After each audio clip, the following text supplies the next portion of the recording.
Hey guys, welcome to Career Maker. In this video, I'm going to be sharing with you the technique to solve reading comprehension passages. Okay, I'm going to be sharing with you what are the kind of methods that are used to identify the main idea and how vocabulary plays the role and so on and so forth. So let's begin our discussion. Before I would begin our discussion, let me tell you one thing, and you should be very clear on this right from the beginning. Reading comprehension is more logic. It's less about language. You are not going to be asked the intricacies of grammar. You are not going to be asked whether it's in passive voice or active voice and whatnot. Okay. You are just required to understand what is the basic idea of the given paragraph and hence the given passage. Okay. Let's try to understand the construction of a passage first. Any passage which you encounter will contain certain amount of paragraphs. Let's say 4 paragraphs. A paragraph will contain certain lines. Each line contains some words. Okay. Similarly, the second paragraph, the third paragraph, and the fourth paragraph. What's generally asked in CAT, a paragraph consists of, about 60 to 70 words, maybe 100 words. Okay. And there are 4 or 5 such paragraphs. So generally 4 to 500 words is the passage length. Okay. This is what the general construction of paragraph is. What you are required to do is that read the passage. I'm going to discuss with you how to read the passage as well. But read the passage, get the main idea of each paragraph, and connect the dots and get the main idea of the whole paragraph. This is what your whole job is to do. Okay. All you have to do is understand the key idea underlying behind. And I'm going to tell you in this video how to do that. Okay.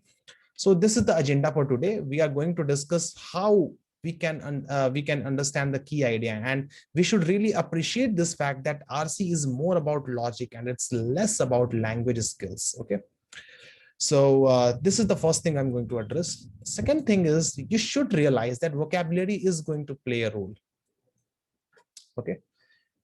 When it comes to vocabulary, there are two kinds of vocabularies: the actual vocabulary or the absolute vocabulary or the contextual vocabulary. What do I mean by this? Absolute vocabulary means, let's say I utter a word called serendipity. You should exactly know what the meaning of the word serendipity is. Contextual vocabulary, however, refers to the meaning of a word in a given context. For example, let's say there are 5 or 6 lines, okay, and there is a word called X. You read the all the lines. You read a line above that word. You read a line below that word, and by getting into the context of information, you tend to identify what could be the possible meaning of that word. Okay, this is what the contextual vocabulary means, and you have to focus more on the contextual vocabulary as far as CAT is concerned. CAT does not generally, again I'm quoting the word generally, CAT does not ask the absolute meaning of words. However, it may ask. So be ready for that also. However, in any scenario, the exams like ZAT, again, much difficult than CAT. They ask absolute vocabulary. The exams like IIFT, they tend to ask the crossword puzzles on, absolute vocabulary. Exams like SNAP, they ask 3 to 4 questions every year on, on the absolute vocabulary. So you have to prepare for absolute vocabulary anyway. But in the context of CAT, it is not generally asked. Okay. So we have understood that RC is more about logic and the importance of vocabulary. The next thing is that probably the most important thing, getting to the main idea. Most of the people forget that any RC which you solve, for that matter, not necessarily about CAT, it's always about identifying the main idea of the passage and what the theme of the given paragraph and hence the whole passage is. But the question arises how to do that. Let's examine. Let's say you are given a paragraph in a passage in CAT. Okay, the passage is 4 paragraphs long. It contains 4 paragraphs. Each paragraph has 70 to 80 words. Okay. To identify the main idea of the given passage, you have to first identify the main idea of a given paragraph. Okay. Now, how to do that? Let's say this is the paragraph. Okay. Let's transport this paragraph over here. This had, let's say, 70 words. Okay, this has 5 to 6 lines and this has 70 words. Now, how to define? First of all, how should you know how many number of words are there? It's easy. Just estimate the number of words in a given line and multiply it by the number of lines. Okay, don't just go on and calculate the number of words by manually counting. That's stupid. Okay, let's say it has 70 number of words. Divide this number of words by 10. You get 7. Your target should be to summarize the paragraph in 7 plus minus 2 words. Okay, so you can summarize the paragraph in 5 to 9 words. If you can do that, you've understood it. Okay, so it's always a task of summarizing complex stuff into the simpler matter, and if you can do that, you have understood the paragraph. Okay, just be very sure about that. Now you will do this for paragraph 1, you will do this for paragraph 2, you will do this for 3 and 4. What you will get is a synthesis of 3 to 4 main ideas, the main ideas of each paragraph. Okay, and just combine the main ideas of each paragraph, and what you will get is the main idea of the whole passage. This is what the key is, and this is exactly what the method I used, and this is the method anyone can use basically to solve basically any problem on reading comprehension, however the complex passage may be. Okay, so this is the method which we are going to use, but it doesn't make sense, and it should not make sense to you unless we get an example of how to do that. Now, let's solve. I'm not going to solve a passage in particular, but let's take an example of a passage that was asked in CAT 2019. Now, I'm not going to solve this passage right now. We will solve passages in later videos, but for now, our target is to understand what is the method of getting to the main idea of the passage and solving the questions, solving the inferential questions then. So let's see how we can use the technique asked over here, explained by me earlier, and how we can get to the main idea of first the given passage, the paragraphs, and hence the main passages. And let's see how to connect the dots. So as the paragraph starts, as defined by the geographer Wi-Fi Tuan, topophilia is the affective bond between people and place. Now, as soon as I read the word topophilia, topo and philia. Topo means land or geography, philia means love for its own land. Understood? And this is what the exact meaning is. Here's 1974. Who's Tuan's? Okay, YF Tuan's book set forth a wide-ranging exploration of how the emotive ties with the material environment vary greatly from person to person and in intensity, subtlety, and mode of expression. So he says that the emotive ties, how much one is attached to its native place or whatever place that may be, it varies from person to person. That is okay. I might be a more nostalgic kind of a person. I get into nostalgia more easily than you. This is possible. The author further says, factors affecting one's depth of response to the environment include cultural background and blah, blah, blah, blah, blah. Why did I say blah, blah, blah? The thing is that these are the factors influencing. Okay, you can have a cursory reading of what are the factors, but for the fact, that the author is talking about the factors influencing, depth of response. So the first important point was the author talked about topophilia. Second important thing is that author told what are the factors influencing topophilia. Now, the author says that topophilia might not be the strongest of human emotions. The author believes that it is generally not one of the most strongest human emotion. Indeed, many people feel utterly indifferent towards the environment that shaped their lives. But, and here comes the keyword. Whenever you see words like but, therefore, hence, however, and many words afterwards, and so on and so forth, many words like that, these are called the transitory words or the transition words. As and when you hear these words, just your ear should stand up. You should become alert. The thing is, these are the question pockets, and these are the areas from which questions may be asked or may be formed. But when activated, it has the power to elevate a place to become the carrier of emotionally charged events or to be perceived as a symbol. Let me give you an example to help you understand. Let's say you go to a B school in city X, you belong to a town Y, small town Y, Generally, you are busy studying your academy and not really bothered about whatever is going on in city or your town. Why? But one day a festival called Diwali comes and you tend to feel nostalgic about how well you used to lit up the crackers, and whatever the memories you had from place Y, they all come rushing towards you, and you tend to remember all the stuff which you used to do with your friends and families. So, and you tend to get an emotional hangover for a while. And this is what exactly a topophilia is. Okay. So that is what author says, that generally you don't care, and you are not emotionally charged about topophilia or the place where you belong to. But once the feeling is activated, it has the power to elevate a place to become the carrier of emotionally charged events. Of course, your town Y will become the carrier of emotionally charged events and will be perceived as a symbol for you. So what are the key points? As I mentioned, the first key point was topophilia, about topophilia. The second key point was the factors influencing topophilia. The author clearly drew a distinction on what are the factors influencing. The third point was, author state that generally we are indifferent, but, and whatever the after the but is, I already explained. Okay. So as you can see, in the mere 5 words, I have explained the whole paragraph. This is the essence of the whole paragraph, isn't it? So 5 words are more than enough to explain a 60 or even 70 word paragraph for that matter. Okay. So this is what the power of summarizing is. Now, what I will do is, and what in fact I actually did is, in CAT you will get a sheet of paper. Just write P1, or symbolizing paragraph 1, and write these 3 lines, or the 3 phrases, or whatever it is. And this is the summary of the first paragraph. Similarly, I will write the summary for the second paragraph, for the third, and so on and so forth. And my job is basically done after that. Okay. Let's see how it rolls. So let's move forward. The author further says, aesthetic appreciation is one way in which people respond to the environment.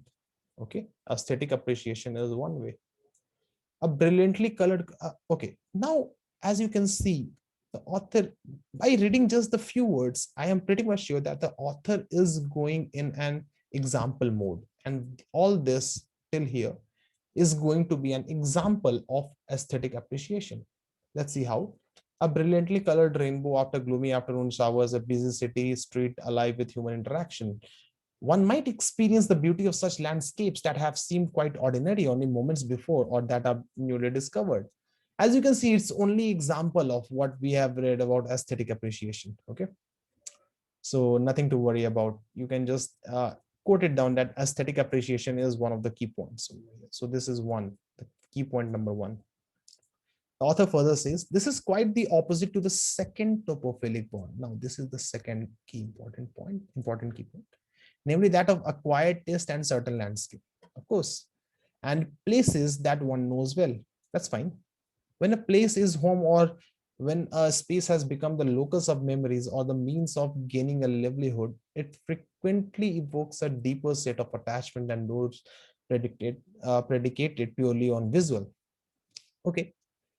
So this is the second topophilic one, based on acquired taste and certain landscapes. Now, a third response to environment. So this is the third key point, as you can see over here. Also depends upon human senses, but maybe tactile or olfactory, namely a delight in the smell, or blah, blah, blah. So as you can see, we have only 3 key points over here, and you must be very aware about what are the key points. First is aesthetic appreciation, the first one. Okay. The first one. The second one was the acquired taste and certain landscapes, and the third one, human senses. So these are the key areas or the key points of this second paragraph. Now, we had mentioned the first paragraph, and let's move back to, in fact, the first paragraph to see what we had written over there. So the key points was, the first, the author discussed about what the topophilia is, and then the factors influencing topophilia.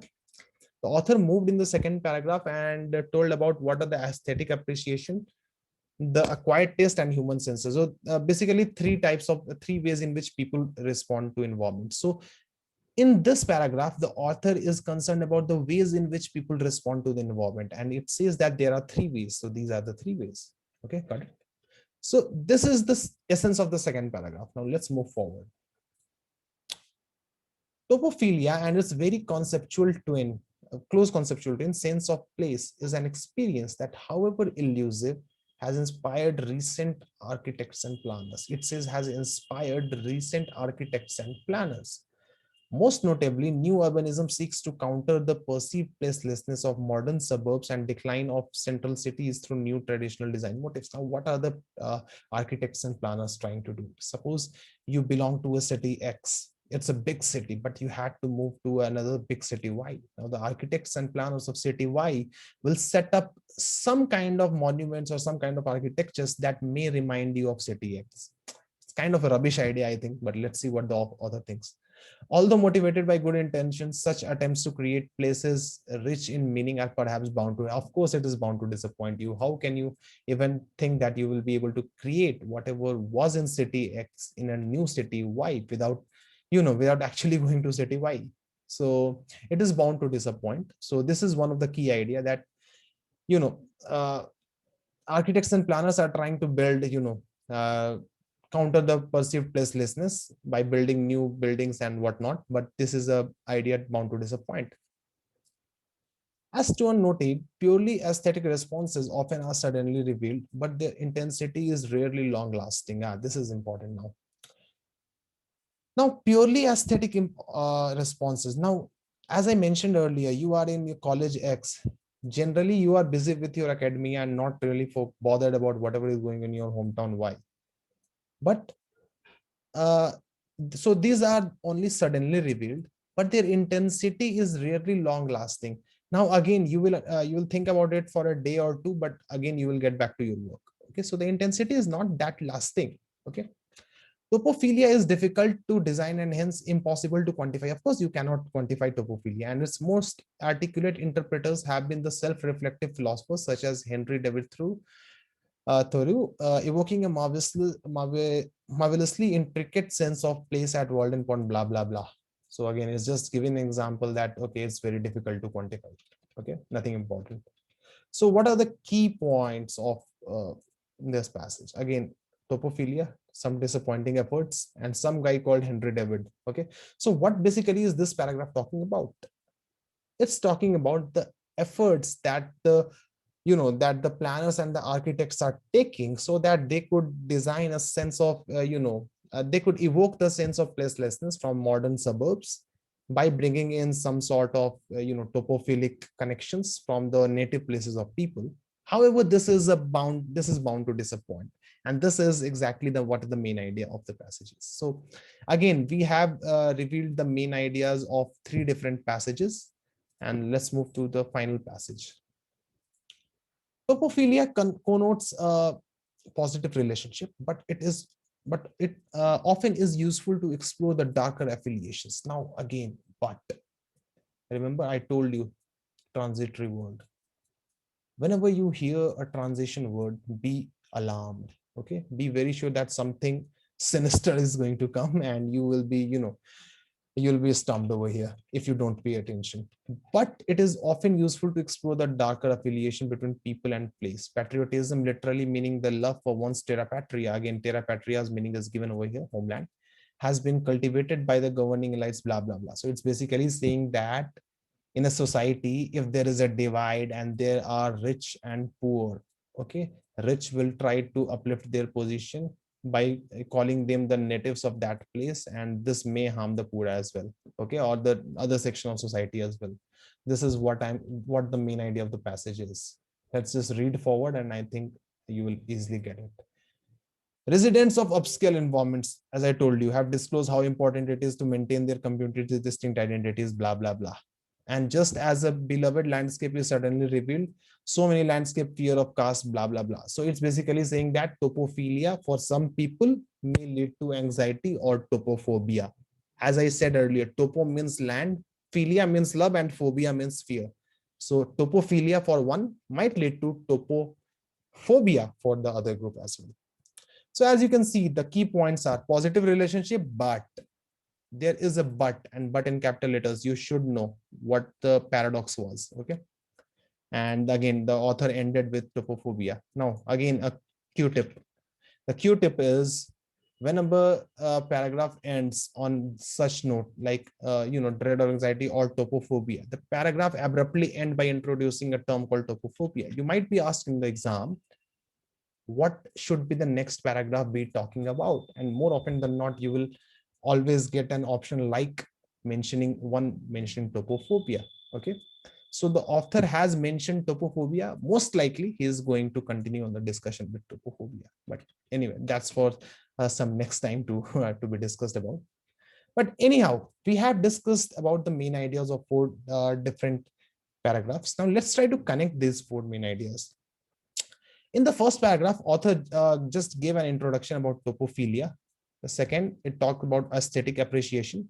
And in third, the author talked about, let's go back to the third, it talked about topophilia and some disappointing efforts. Okay. And in the fourth, as you can see clearly, it has changed the tone of the passage to a negative one. Okay. So the whole idea of the passage is, if we try to connect the whole passage, it's like topophilia is the love for a place of certain people belonging to the place. Some people are trying to create, artificial topophilia, mainly architects and planners. Topophilia generally is a good thing, but it has darker affiliations as well. That's all. Voila, you have solved the passage. That is the main idea. Okay, so this is how exactly you are going to solve an RC passage. Now, as I told earlier, in this lecture, I'm not going to be solving any questions, but you can go ahead and solve the questions of the, this RC, which was asked in CAT 2019, I think slot 1. And I think you'll be good to go. So thanks for watching. And I'll see you soon in some other video. And meanwhile, I'd like you to practice such stuffs while you are, while you are solving any kind of reading comprehension passage, or for that matter, while you are reading newspapers also. If and when you are reading newspaper, try to summarize each and every paragraph into 4 or 5 words, or say 6 words. Okay, and this will help you in two things. First, it will help you in reading comprehension, and second bonus thing it will help you in is your para summarizing question types when it comes to verbal ability. So thanks guys for watching this video. I'll be posting the next video soon, and I think we'll begin to discuss more RC passages which were asked in CAT. Not so much on the techniques. I have told you all the techniques I know, and we'll certainly bring in more questions and rather than the techniques now based on RCs. So good luck for your exams.